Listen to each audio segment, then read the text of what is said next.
오늘 우리에게 주시는 하나님 말씀은 디모데전서 5장 1절에서부터 4절까지 말씀입니다. 늙은이를 꾸짖지 말고 권하되 아버지에게 하듯 하며 젊은이에게 형제에게 하듯 하고 늙은 여자에게는 어머니에게 하듯 하며 젊은 여자에게는 온전히 깨끗함으로 자매에게 하듯 하라. 참 과부인 과부를 존대하라. 만일 어떤 과부에게 자녀나 손자들이 있거든 그들로 먼저 자기 집에서 효를 행하여 부모에게 보답하기를 배우게 하라. 이것이 하나님 앞에 받으실 만한 것이니라. 아멘.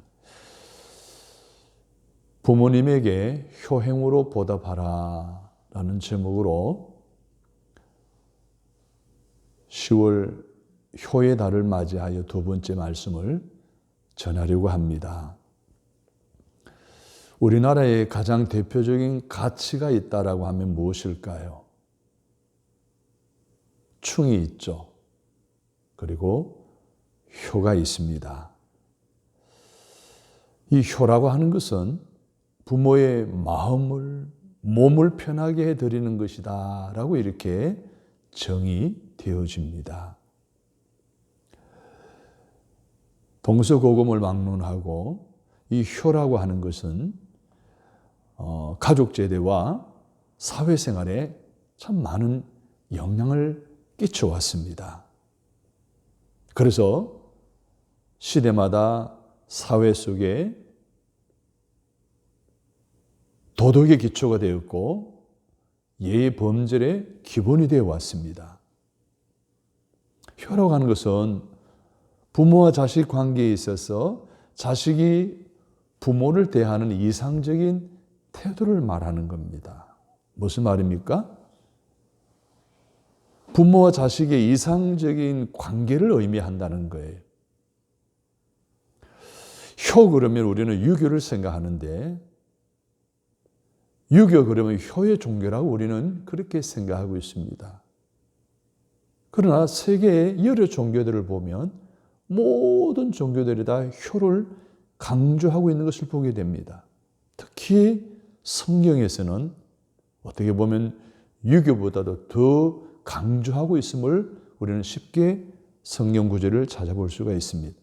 예를 하나 든다면 기독교의 첫째 되는 계명이 10가지가 있죠. 그게 뭡니까? 십계명입니다. 십계명 가운데 제5계명이 부모를 공경하라는 명령으로 주셨습니다. 이 말은 무슨 말입니까? 효행을 하게 되면 하나님의 명령의 10분의 1을 감당하는 것이 된다는 거예요. 우리가 부모님께 효를 다하면 하나님의 명령 10분의 1을 지킨 것이나 다름이 없다는 거예요. 우리나라가 유독 효행 설화가 많이 전해져 내려옵니다. 특히 효경이라는 것이 있고 또 삼국사기에 보게 되면 이 효에 대한 이야기들이 참 많이 나옵니다. 예부터 인간의 삶에서는 효행을 인류의 기감으로 삼았다라고 하는 것이 우리 대한민국의 고대의 정서이기도 하다는 이야기입니다. 그래서 우리나라의 효행 설화가 많이 남아있죠.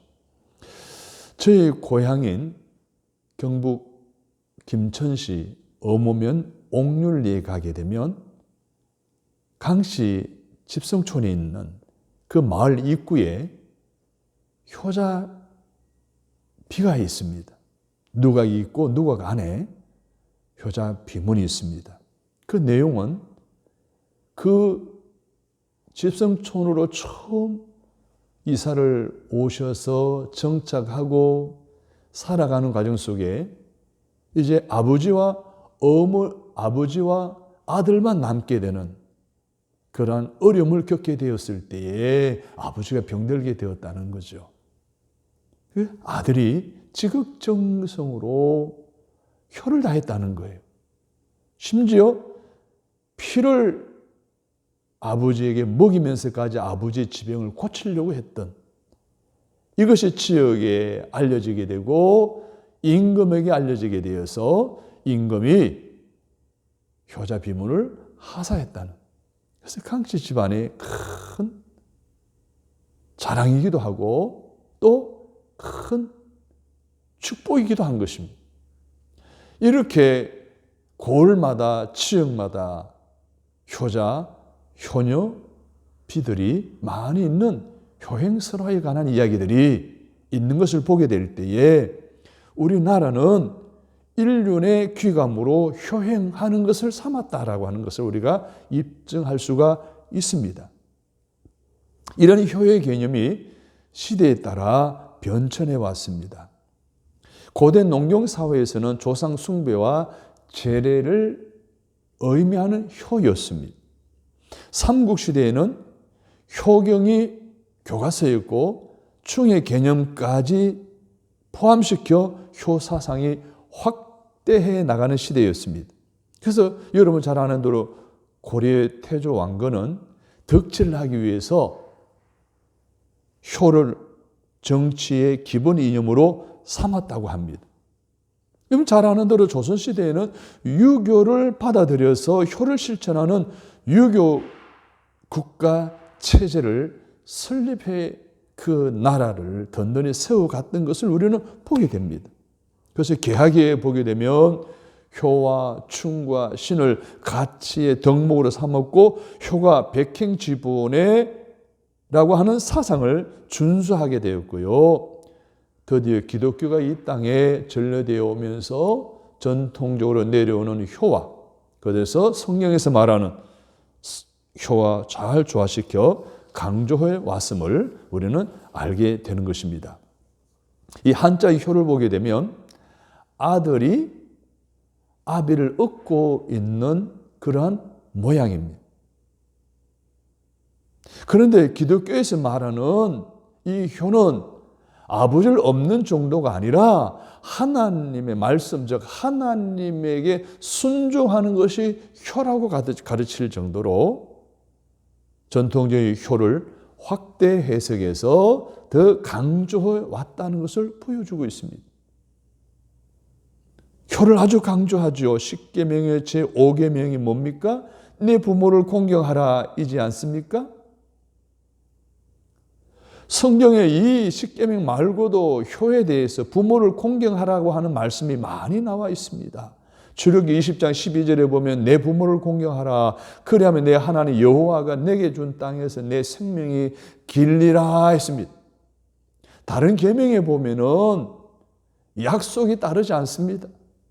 십계명에도 보면 오직 5계명인 부모에게 공경하면 내가 너에게 이렇게 할 것이다 라고 약속하고 있음을 확인할 수가 있습니다.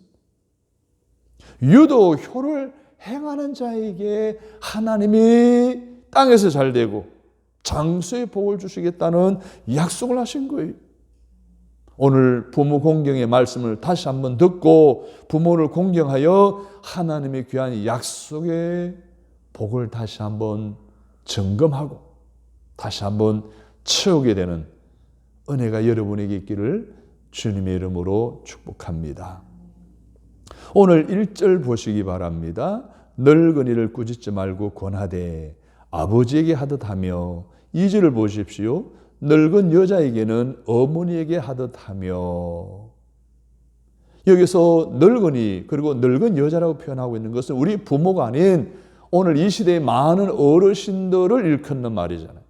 그들을 부모처럼 대하라 하는 그러한 메시지를 주고 있습니다. 모든 어르신들이 다 우리의 부모라고 하는 그런 말이에요.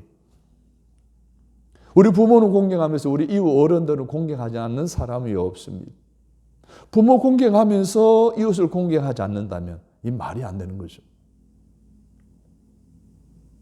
그래서 1절에 보면 늙은이를 꾸짖지 말고라고 했는데 여기서 꾸짖다는 말은 에피플렉세스라고 하는 단어인데 이것은 바로 주먹으로 치다, 말로서 때리다라고 하는 의미가 있어요.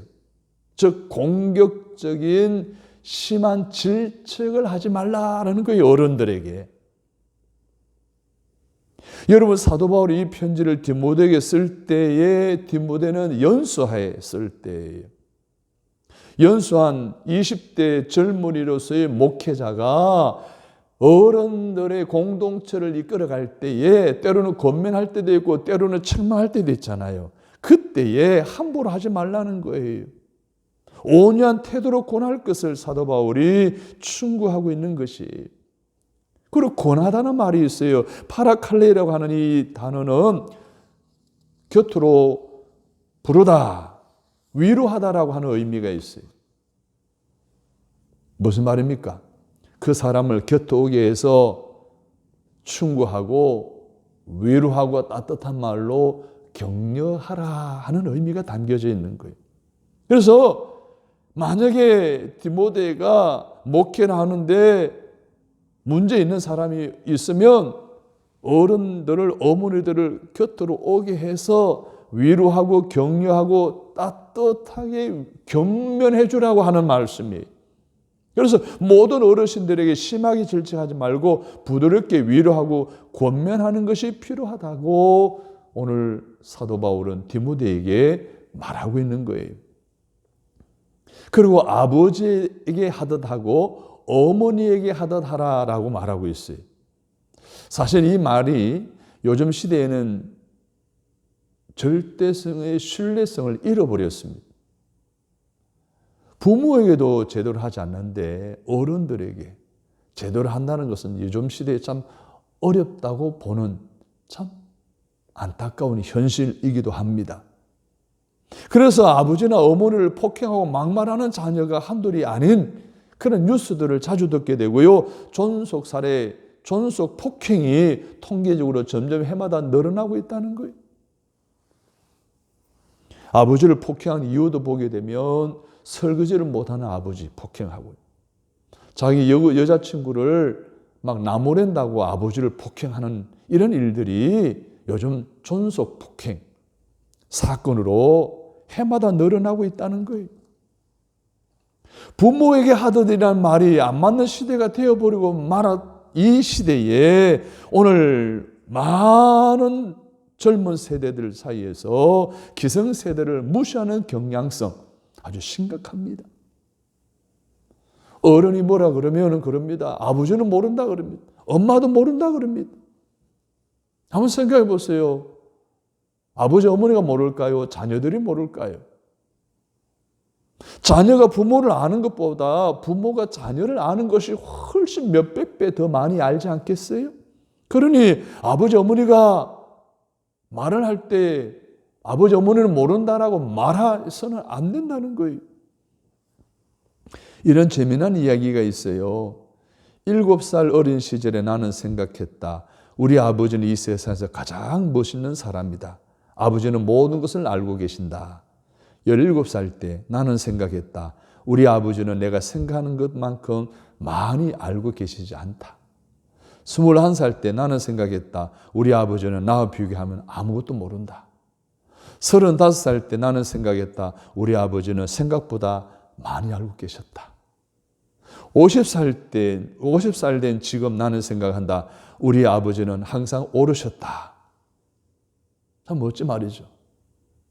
아주 어릴 때는 아버지가 모든 것을 다 아시는 분으로 아는데 사춘기 들어서면서 청년 되어서 결혼하기 이전까지는 자기보다 모른다고 생각하고 결혼하고 아이를 키워보면서 아버지가 많이 안다고 생각하고 아버지가 하는 모든 것이 다 옳다고 생각한다는 거예요. 이 인지상정이라는 이야기예요. 부모님은 모르는 것이 아닙니다. 다 알고 계시며 자녀에게는 항상 옳으시다는 거예요. 욥기서 12장 12절에 보게 되면 늙은 자에게는 지혜가 있고 장수하는 자에게는 명철이 있느니라 했습니다. 나이가 많은 사람들에게는 지혜와 명철이 있다는 거예요. 그래서 우리는 어르신들에게 경륜을 배워야 돼요. 명철을 배워야 돼요. 지혜와 명철이신 어르신들을 가까이 하게 되면 오늘 우리 인생이 풍요하게 되고요. 이 어르신들의 말을 귀담아 듣게 되면 그래서 그 말을 마음에 담아두게 되면 우리의 삶에 굉장히 유익하게 되어진다는 거예요. 디모데전서 5장 17절을 보십시오. 잘 다스리는 장로들은 배나 존경할 자로 알되 말씀과 가르침에 수고하는 이들에게는 더 그리할 것이니라. 이 장로라는 말은요, 늙은이라고 하는 단어와 같은 단어예요. 세상의 모든 어르신을 자신의 부모님처럼 공경하라는 거예요. 장로들을 존경할 자로 알아야 되는 것처럼 늙은이들, 어른들을 존경해야 된다는 이야기예요. 내 부모처럼 공경해야 된다는 거예요. 그래서 교회에서 어르신을 잘 대접하는 것, 공경하는 것 참 필요해요. 이것을 교회에서 가르쳐야 되는 거예요. 우리가 또한 어르신들을 공경하고 존중히 여기고 그들을 사랑하고 그들의 말을 귀담아 듣고 그들을 가까이 하는, 그러면 그들의 지혜, 그들의 명철이, 그들의 경륜이 우리 속으로 흘러들어와 우리 삶 속에 묻어나게 되고 그의 대를 이어 축복의 통로가 되어진다는 거죠. 오늘 첫 번째 우리 주는 메시지, 어르신들을 부모처럼 대하라는 거죠. 아멘. 두 번째로는 부모에게는 효행으로 보답하라는 이야기입니다. 4절에 보십시오. 만일 어떤 과부에게 자녀나 손자들이 있거든 그들로 먼저 자기 집에서 효를 행하여 부모에게 보답하기를 배우게 하라. 이것이 하나님 앞에 받으실 만한 것이니라. 이 보세요. 과부라고 말하고 있는데 과부에게만이겠어요? 홀로 되시는 어머니도 포함하는 거 아니겠습니까? 먼저 자기 집에서 효를 행하여라고 하는 말은 집안에서 효를 행하는 것을 가장 우선 가치로 삼으라는 거 아닙니까? 가장 우선 순위로 두라는 것이 아닙니까? 중요한 일이라는 거예요. 집안에서 효행하는 것이 어떻게 하는 것입니까? 다른 게 아니에요. 부모에게 보답하는 거예요. 다시 말해서 부모에게 보답한다는 것은 부모에게 되돌려 드려야 될 것을 되돌려 드리는 것을 말하는 거예요. 자녀가 아무리 효용을 해도 부모의 자녀에 대한 행한 일에 비하면 아무것도 아닌데 그럼에도 불구하고 보답하라는 거예요. 부모님의 자녀에 대한 사랑은 세상 그 무엇보다도 비교할 수도 없는 것 아니겠습니까? 독일의 현대 영성가인 안셀름 구린이라고 하는 사람은 우리 삶의 시작과 마지막에 항상 어머니가 계시다라고 이야기했습니다. 우리 인생이 시작될 때 어머니를 통해서 태어났습니다. 우리가 이 세상을 떠날 때에도 어머니를 통해서 어머니와 관련 속에 떠난다는 것을 예수님이 보여주셨잖아요. 요한복음에 보시면 예수님의 공생의 시작과 예수님의 마지막 순간에 항상 뭐예요? 어머니가 계셨잖아요. 마리아가 함께 했잖아요. 예수의 어머니가 자기 역할을 수행하는 유일한 모습을 기록하고 있는데 그는 어머니는 우리가 이 지상으로 들어오게 하는 문이요 하늘로 들어가는 문이라고 고린은 그렇게 말했습니다. 이 고린이 말한 것보다도 우리 삶의 전부가 어머니라 해도 관이 아니지 않습니까? 보세요. 어머니는 자식이 아프면 몇 날 며칠 잠 못 주무시면서도 병수발합니다. 병들고 아픈 자녀들 위하여 몇 년씩 병수발합니다. 마지막 자기가 죽을 때까지 그 자녀가 어떻게 될 것인가 염려하며 떠나는 것이 부모 아닙니까? 그런데 자녀들은 뭡니까? 부모가 아파서 병술에 오래 하지 못합니다. 평생 할 수가 없습니다. 물론 예외도 있지만은 몇 날이 못 되어 실정을 내고 인해 지치게 되는 모습을 우리 스스로 느끼고 체험해 보지 않았습니까? 그래서 옛말에도 김병의 효자 없다는 말을 하지 않습니까? 우리 속담에 이런 말이 있어요. 한 부모가 10자녀를 기를 수 있어도 10자녀가 한 부모를 모시지 못한다. 참 새겨들어야 할 교훈 아니겠습니까? 자, 부모를 공경하고 효도를 하라는 말씀은 아주 강한 명령이자 약속이에요. 그래서 우리가 명령을 따라 부모를 공경하면 약속에 따라 하나님의 축복이 오늘 우리에게 임하게 된다는 거예요. 성경의 부모 공경을 얼마나 강조합니까? 구약에 보게 되면 한결같이 강한 어조로 부모 공경을 권하고 있는 이야기가 출애굽기에 나옵니다. 21장 15절에 자기 아버지나 어머니를 치는 자는 반드시 죽일지니라. 21장 17절에 자기 아버지나 어머니를 저주하는 자는 반드시 죽일지니라. 레위기 20장 9절에는 만일 누구든지 자기의 아버지나 어머니를 저주하는 자는 반드시 죽일지니 그가 자기의 아버지나 어머니를 저주하였은즉 그의 피가 자기에게로 돌아가리라. 무슨 말씀이에요? 반드시 죽이라는 말씀은 하나님이 사람 죽이는 것을 좋아하신다? 아니에요. 다시 말해서 부모를 저주하는 일을 절대 하지 말라는 이야기죠. 해서는 안 되는 일이라는 것을 염두에 두시고 만약에 저주하면 반드시 죽인다라고 말씀하시는 거예요. 부모 공경하라는 거예요.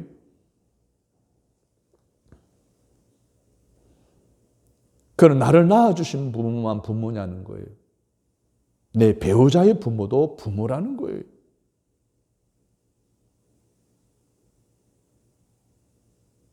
내 배우자의 부모도 내 부모처럼 해야 된다는 거예요. 러시아의 결혼 제도는요, 남자들이 처가살이를 하는 것으로부터 결혼 생활이 시작된대. 대릴 사이처럼 그렇게 처가에 얹혀 산다는 거죠. 그러다 보니까 이 장모와 사위의 갈등이 굉장히 심해돼요. 그래서 이런 성룡차에 초수석 있잖아요. 그 자리 이름이 뭔 줄 아세요? 장모 자리라 그래요. 그 자리가 위험한 자리잖아요. 가장 위험한 자리예요. 그래서 장모와 사위 사이에 갈등이 이 첨예화되어지는 문화 속에서 나온 그러한 생활의 모습이, 이런 유명한 일화가 있다고 합니다. 어떤 남자가 길에서 여자를 막 때리고 있었어요. 지나가는 사람이 그렇잖아, 여자를 때리니까 가서 막 말렸어요. 왜 그러냐고. 그러지 말라고. 왜 연약한 여자를 때렸냐고. 그러니까 그 때리던 남자가 그러더래요. 내 장모입니다. 그러니까 말리던 사람이 하던 거 마저 하세요라고 하더라는 거죠. 그만큼 사위와 장모의 갈등. 여러분, 이 사위가 이 장모님도 내 친부모처럼 여겨야 된다는 거죠. 장모님도 어머니라는 거예요. 잘해드려야 할 대상이라는 거예요. 그러면은 오늘 이 부모에게 나를 낳아주셨던 내 배우자의 부모든 그분들이 오늘 효를 행함으로 오늘 우리가 보답하는데 감사함으로 보답해야 되지 않겠어요? 여러분, 기독교를 감사의 종교라 그러잖아요. 하나님의 은혜에 대해서 감사할 줄 아는 사람이 바로 하나님의 백성, 거룩한 성도라는 것 아닙니까? 그래서 다른 종교보다도 경전보다도 감사라는 말이 더 많이 나옵니다. 그래서 감사라고 하면 뭔가 하면 은혜 받은 자가 은혜를 베푼 자에게 고마움을 보답하는 뜻으로 말과 행동과 입술로 표현하는 것이 감사라는 거예요. 하나님께 감사하듯 오늘 부모에게 감사한다면 말과 행동과 마음으로 표현한 이러한 효행이 있을 때, 효행을 통한 보답이 이루어질 때에 자식된 도리로 부모에 대한 감사를 제대로 하게 된다는 것 아니겠습니까? 유대인의 지혜에 쓰인 탈무드에 보면 이런 말이 있습니다. 하나님은 이 세상 어디든지 있을 수가 없어서 대신 어머니를 보내었노라. 들어보세요. 나는 등이 없기에 어머니를 보내서 너희들을 없게 하였노라. 내가 가슴이 없으므로 어머니의 가슴으로 너희들을 품에 안았노라. 내게 생명의 젖줄이 없기에 어머니를 보내어 생명의 젖줄로 너희를 길렀노라. 내가 따뜻한 손으로 너희들을 보살필 수 없기에 어머니를 보내어서 어머니의 손으로 너희를 길르노라. 유대인들의 어머니에 대한 관이에요. 하나님을 대신하는 분이 어머니가 아버지라는 거예요. 이런 어머니를 효행을 실천하고 보답해 드리면, 감사를 다한다면 그때 바로 하나님께 하는 거예요. 그래야 하나님이 자녀에게 효행을 하게 되면 약속하셨잖아요. 다른 9계명이 약속이 없어요. 유독 이 약속이 있는 것이 제5계명이에요. 땅에서 잘 되고 네가 장수하리라는 이 약속 말입니다.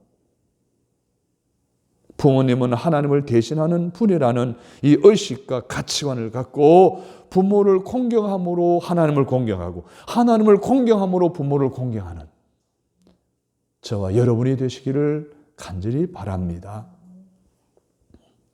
우리나라는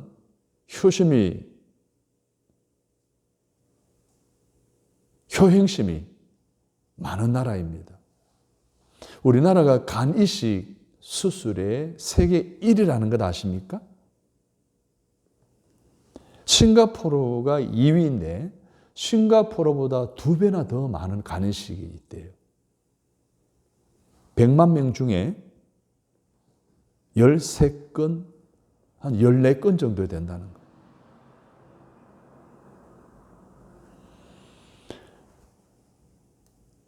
중앙일보에 미담으로 실린 이야기입니다. 간암 걸린 어머니에게 간 떼어내 주려고 36세 된 의사 아들이 6주 동안 감량에 들어갑니다. 15kg를 감량시켜서 중증 간 지방을 치료받고 간을 어머니에게 이식해 주는 거예요. 이 36살 된 아들은 의사였어요. 그 병원에서 어머니가 몸이 이상해서 진단을 받았는데 간암 2기로 받은 거예요. 더 이상 치료될 수 없고 이식 수술만이 어머니의 생명을 연장할 수 있어요. 그런데 2달간 이 기간 동안 어머니의 간이 어떻게 될지 모르는 상황 속에서 그래도 어머니에게 간 이식을 해주려고 어머니로부터 이 몸을 물려받았으니 어머니에 보답하는 양으로 그동안 자기가 36살까지 이제 의사가 되기까지 베풀어 주신 어머니의 아버지 그 수고 애씀을 보답하는 양으로 그렇게 노력해서 간 이식을 해주었다는 이야기입니다. 앞으로 의사로서 해야 할 일도 많은데 혹시 수술 이후에 몸이 약해지면 어떻게 하나 막연한 두려움도 있었다는 거예요. 하지만 어머니가 제 간을 받고 완치만 된다면 그런 것들은 다 보상이 될 거라고 확신하더라고요. 얼마나 아름다운 효성입니까? 보답하는 거예요. 감사하는 거예요. 마음으로 그리고 행동으로 그리고 말로서 감사를 표현하고 또 보답하는 이것이 부모에게 효행하는 것임을 우리는 기억해야 됩니다.